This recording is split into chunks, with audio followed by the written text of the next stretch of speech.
the opportunity to migrate encourages younger generations to also pursue higher studies at saka technical training. Siguro po, just to give you an example, dahil malakas, for example, ang demand for nurses, marami pong nag-enroll in nursing kasi nakikita po nilang opportunity later on.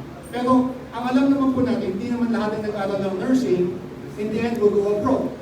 Yung iba will end up staying here because maybe they find a partner and they settle here, or there are other reasons to keep them in the country. Pero umaangat din po yung human capital development because of the prospects of migration. At saka pangalawa po, yung mga merong specialized skills, hindi naman po siguro tama na we keep them in the Philippines kung hindi nila mapapractice yung profession nila. Kung wala pong ecosystem or technological support for them to get a high return on their educational investment.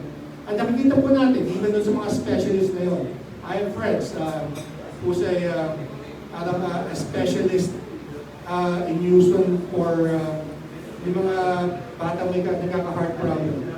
They contribute to the Philippines. Bagamat wala pa silang area or hospital na makapag-practice ng specialization nila dito. Hindi po nawawala talaga yung concern nila. So, they are able to earn a higher return on their educational capital. And later on, we see that when they are successful, they help the Philippines.